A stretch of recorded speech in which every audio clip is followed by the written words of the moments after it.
मोदी सरकार के इस बजट में टैक्स को लेकर बड़ा बदलाव किया गया है। सीए नीरज जी से हम समझते हैं कि आखिर क्या है। सर, भारत के इतिहास में शायद पहली बार 12 लाख तक, क्या है पूरा, जरा विस्तार से लोगों को समझाइए। देखिए, ये बहुत ही वेलकम स्टेप है। मध्यम वर्ग के लोगों के लिए एक बहुत बड़ी छूट है। आज तक 5 लाख रुपए, 7 लाख से बढ़ा के 12 लाख, यानी 5 लाख रुपए का जो ये जंप है, ये आज तक किसी वित्त मंत्री ने शायद सोचा भी नहीं होगा, जो कि मोदी सरकार ने, निर्मला सीतारमण जी ने किया है।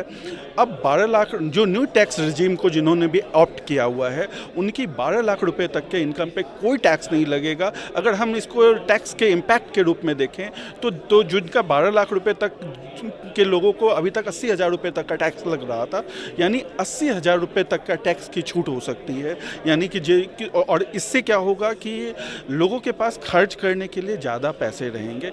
अगर इससे कंजम्पशन बढ़ेगा तो इकोनॉमी में बूस्ट आएगी। तो एक तरीके से इसका बहुत दूरगामी इफेक्ट होने वाला है। एक और जो बहुत बड़ा वेलकम स्टेप है वो टीडीएस प्रोविजंस में है।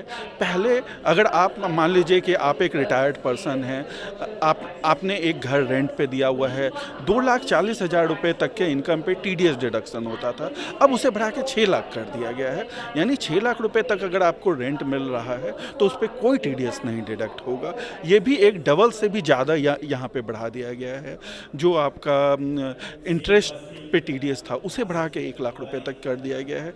तो काफ़ी सारे इनकम टैक्स से रिलेटेड रिफॉर्म्स हैं, जो कि एक बहुत ही वेलकम स्टेप है। अगर आम भाषा, लेमैन की भाषा में इसको समझें तो पहले 7 लाख तक कितना टैक्स लगता था और अब 12 लाख तक क्या ज़ीरो हो गया है? जी बिल्कुल। देखिए, इसे रिबेट के फॉर्म में दिया गया है। तो अगर आपका सपोज 11,99,000 रुपये तक भी इनकम है, 12 लाख से 1 रुपये भी कम है, तो फिर आपको 1 रुपया भी टैक्स नहीं देना पड़ेगा, क्योंकि ये रिबेट के फॉर्म में है। हाँ, अगर आपका 12 लाख से ऊपर इनकम है तो फिर वो स्लैब रेट चलेगा, वहाँ पे वो रिबेट नहीं एप्लीकेबल होगा।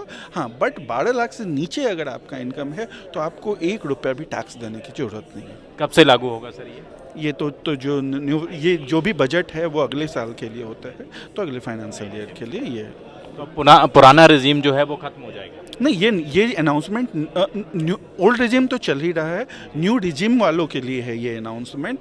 तो ओल्ड रिजिम जो एक्चुअली ओल्ड रिजिम में बहुत सारे इन्वेस्टमेंट्स अलाउड हैं, तो जिनको ओल्ड रिजिम में इन्वेस्टमेंट के साथ डिडक्शंस मिल रहे हैं, तो काफ़ी लोगों के लिए ओल्ड रिजिम फ़ायदेमंद था, काफ़ी लोगों के लिए न्यू रिजिम फ़ायदेमंद है। बट मुझे लगता है कि अब आज के अनाउंसमेंट से न्यू रिजिम को ऑप्ट करने वालों की संख्या और बढ़ेगी। बात करने के लिए बहुत बहुत शुक्रिया। कैमरा पर्सन चंदन के साथ दिल्ली से हृदय यादव, न्यूज़ पॉइंट।